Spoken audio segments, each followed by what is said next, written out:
Hello, hello. Really, we got two practices today, over the next 2 days, one today, one tomorrow, and then it'll really be getting ready for Pittsburgh after that. So we're still Detroit versus Detroit. We got things we need to get better at, and so we'll do that. A lot of guys improved in that game, really over the last week and the game. And so that was good to see. I mean, that's what you're looking for is growth across the board. And that was encouraging. And so now we got to get a little bit better here. The trick here is to continue to get really the core of this team prepared for game one, but also continue to develop the back end of the roster, yet knowing they're going to take a majority of these reps against Pittsburgh. So there's a trick to it here, but we'll have a good 2 days here. Something you said about Isaiah Williams the other day. He's done a lot of his damage on the slot rate.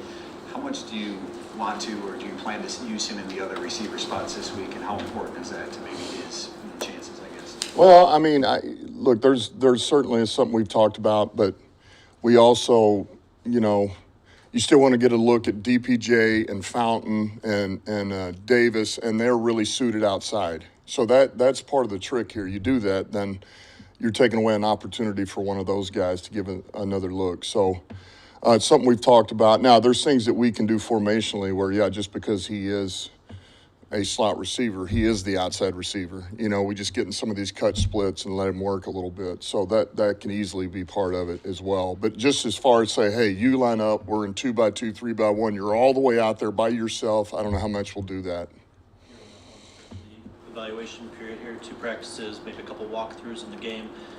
How many roster spots are realistically still up to grab on the 53 specifically?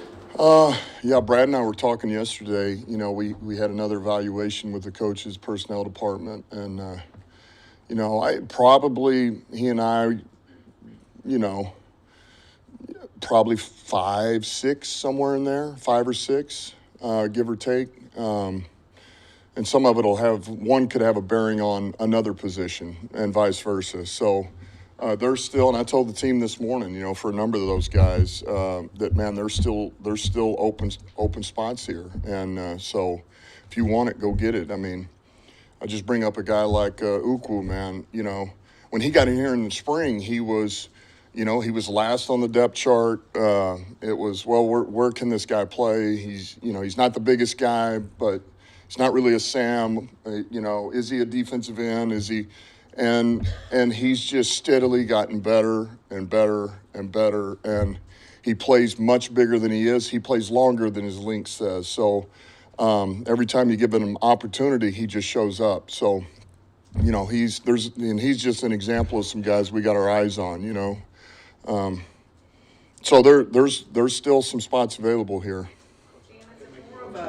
I'll come back to you. Is it more of a body of work thing, or how do you just kind of assess with this whole preseason sampling for guys? Yeah, I would say it's body of work. You have to look at the totality of it, but body of work as long as it's continued to improve body of work, and some of these guys that have caught our eye, man, it needs to show up again this weekend in the game, because otherwise it takes a dip. Well, can we really trust it? That'll be some of these guys have just consistently gotten better. And I say it all the time, we don't expect this. We just expect this slow, steady climb. You get a little bit better every day because there's consistency to that. A guy like Chris Smith does that every day, There'll be things on tape you don't see. He's tying up guys. He does dirty work, and he does exactly the way he's coached, and he does it over and over and over again. And so there's something to be said for that position, doing, for example, what he does, but he falls through the cracks if you're just watching the game. And look, those guys know it too. It's not just for us. I mean, you want to get these guys exposure, so if they don't make it with us, they make it with another team. Maybe somebody else sees what they've got, and if it doesn't work here, they get a chance to be on somebody else's roster. I mean, you want that for them, especially these guys that bust their rear to give you everything they've got, So that's what it's about, too, is understand 31 other teams are watching, what these games are about and what's going on in them. I feel like I ain't saw you in a while, man. I didn't go on a road trip, so what's up, first of all? Hey, how's it going? Yeah. But man, everywhere, I'm not even on the team or anything, but everywhere I go, everybody's asking about Jahmyr Gibbs. We saw that, you gave a small update on him, but anything else, you monitor him closely, he looking like week one, or just what's the latest with Gibbs? Yeah, so we're going to get Gibbs. Our plan is to get him going next week. All right, he's trending the right way, and we're hoping day after the Pittsburgh game.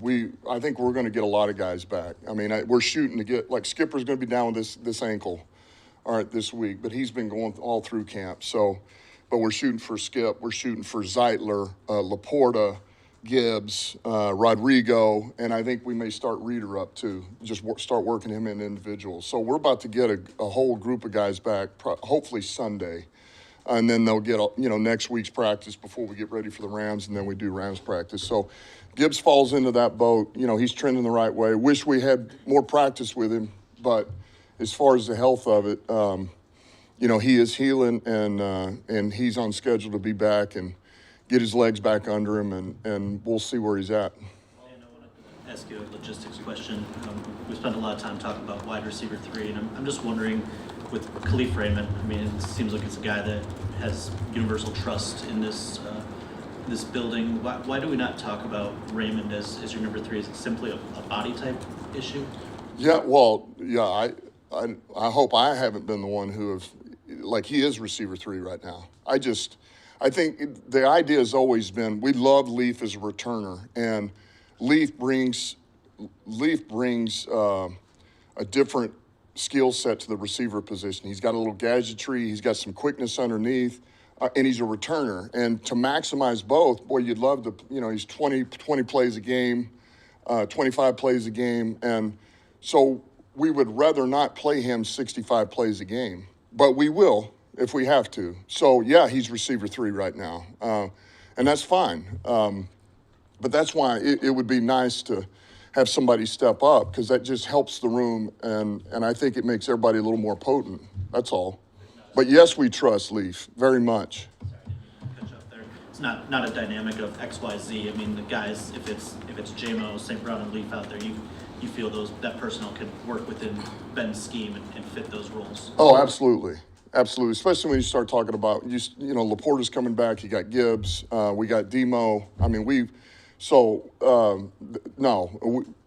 be good there. I mean, when you said that, we trust all of those guys. And those 3, there's enough flexibility in those 3 receivers between Saint, J-Mo, and Leaf you can do what you need to do. It's just about, there we go. You just don't want to overload guys, that's all. But if that's what it is, that's what it is, and we'll be good. Are you looking elsewhere, or are you confident you can find that third receiver type on the roster right now? Yeah, I think, look, we're still, these guys are here still competing, and I would say we're still looking for, for these guys to duke it out and see if somebody comes out of this. But as with any team, I mean, we're looking all through the waiver wires. I know, Brad and his department are looking at everything, and so we're going to we'll find the best guy that fits us, whether it's here or somewhere else, And certainly I'd like it to be here with these guys that have been working and giving what they've got. And so we're going to give them an opportunity, to do that. Based on what you saw against the Chiefs, did Hendon Hooker do enough to potentially get a lot more reps with the 2s this week and maybe even start Saturday? Yeah, we'll talk about that in a couple of days, but it was good to see him go out there and make some plays. The unfortunate thing was that he missed last week. He missed a number of days because of the concussion that he had, and so that hurts when it hurts, but then it hurts for development a little bit because he doesn't get all those reps. Man, those were critical reps that he missed last week, which is not his fault. That's just the way it played out, and so. He only got, a handful of reps before we go in and play in the game. And I mentioned this the other day. That's why we didn't start him. We were going to start him. And I didn't think that was fair to him and really those other guys, that second group that was going to start the game out. So, but there was some real good things in that game, and there were some real bad things, which doesn't surprise me. with where he's at. So, you know, certainly we want to get him a real good look. We'd love to give him a lot of reps this week. I think the idea would be, you know, you'd love to start him this week. You know, I'd like to start him, and then it's just a matter of how much does he play? Is it a couple of series and Nate goes in and then he's back, or is it a quarter, or is it a half, but he's going to get a really good look. He's going to get a lot of reps this week because he needs them.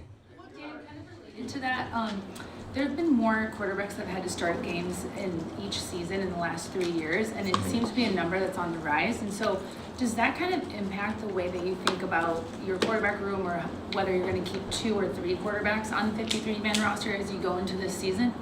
Well, I think, look, you're always concerned with injury at any position. You know, the quarterback position certainly is, you know, that's always on the back of your mind. And ultimately, you need to know, you have to have conviction that whoever that guy is going to be able to keep the ship afloat. And what we know about Hooker is a young developing quarterback, and he needs reps and he needs time. I do know that. All right, and Nate right now has the upper hand because he's played more. He's been in it more. He's seen it more. He just, and so with that would tell you there's a good chance you could keep 3. You know, am I going to say that 100% certain right now? No, but that's kind of what you look at. Last week, you had a couple of top cornerbacks missing practice, leaving practice. Do you have an update on Rakestraw, Arnold Davis, and whether they'll be back in practice this week? Give me the names again. Rakestraw. Ennis will be back. He'll be out there today. And Arnold. Davis is limited today. Amik will be limited today, and Arnold will not be back. I think there's a chance we could get him middle of the week next week. He'll get a practice before the guys are on their break.